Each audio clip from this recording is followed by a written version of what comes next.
जनता के विकास के लिए सरकार पैसे खर्च कर रही है तो उनको लग रहा है कि वोट खरीदा जा रहा है। तब तो हजारों करोड़ रुपए का हम तो सड़क बना रहे हैं, ना बनाए, गंगा पर पुल बना रहे हैं, ना बनाए, देश के विकास के लिए और बिहार के विकास के लिए काम कर रहे हैं, ना करें। पूरा जीविका दीदियों के माध्यम से बिहार के सभी बच्चों के ड्रेस की व्यवस्था वो करेंगी। यह काम हमारा पुराना काम है और ये आगे बढ़ेगा। अगर प्रशांत किशोर को इसमें भी अगर दिख रहा हो तो बोलते रहे, उनके बोलने से कोई मतलब नहीं। बांकीपुर चुनाव से पहले गरमाई बिहार की सियासत।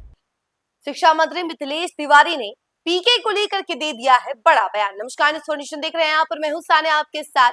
बिहार की सियासत इस वक्त काफी ज्यादा गरमाई हुई है। बयानबाजी का जो सिलसिला है वो देखा जा रहा है। नेताओं की अलग प्रतिक्रियाएं भी सामने आ रही हैं। एक तरफ एनडीए है तो दूसरी तरफ महागठबंधन है।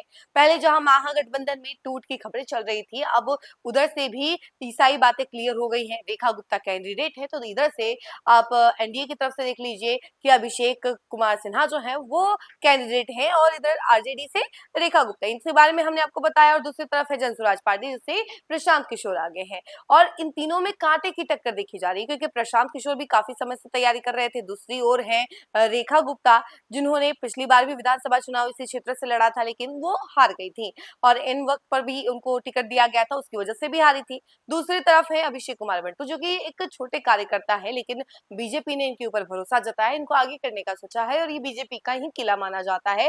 तो देखिए सभी के सामने एक बहुत बड़ा चैलेंज है कि कैसे भी करके ये सीट जीतना है और कांटे की टक्कर है। इसी बीच अब देखिए शिक्षा मंत्री मिथिलेश तिवारी ने पीके को लेकर के बहुत बड़ी बात कह दी है।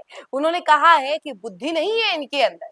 जरा सुनिए कि शिक्षा मंत्री क्या कुछ कह रहे हैं। उनके तमाम बयानों के साथ हम आपको छोड़ जाते हैं। प्रशांत किशोर ने एक बड़ा आरोप भारतीय जनता पार्टी जदयू गठबंधन पे लगाया है कि 10,000 रुपये में 25 में वोट खरीद लिए, 26 में जनता बदला ले। मैं तो समझता था उनको कि पढ़े लिखे व्यक्ति हैं, लेकिन अगर जनता के विकास के लिए सरकार पैसे खर्च कर रही है तो उनको लग रहा है कि वोट खरीदा जा रहा है। तब तो हजारों करोड़ रुपए का हम तो सड़क बना रहे हैं, ना बनाए, गंगा पर पुल बना रहे हैं, ना बनाए, देश के विकास के लिए और बिहार के विकास के लिए काम कर रहे हैं, ना करें। हमको ये लगता है कि उनकी बुद्धि भ्रष्ट हो गई है।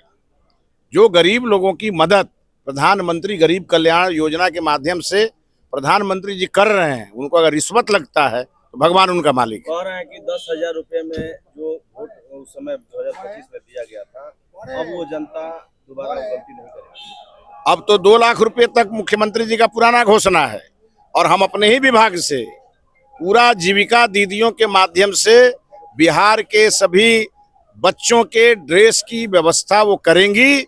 यह काम हमारा पुराना काम है और ये आगे बढ़ेगा। अगर प्रशांत किशोर को इसमें भी अगर दिख रहा हो तो बोलते रहे, उनके बोलने से कोई मतलब नहीं।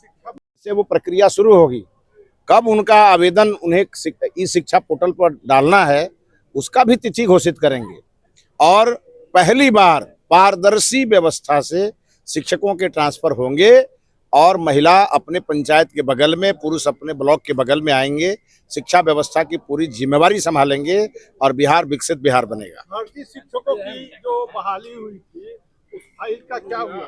देखिए, ये तो बहाली जब होती है, जो भी गलत डॉक्यूमेंट दे करके बहाल होता है उसकी जांच होती है, उस पर कार्रवाई होता है। ये निरंतर चलने वाली प्रक्रिया है। जो भी फर्जी होगा उसकी नौकरी जाएगी, FIR होंगे और सभी लोगों से मेरा आग्रह है कि इस प्रकार के पचड़े में कोई भी व्यक्ति न पड़े क्योंकि डुप्लीकेसी बर्दाश्त नहीं की जाएगी।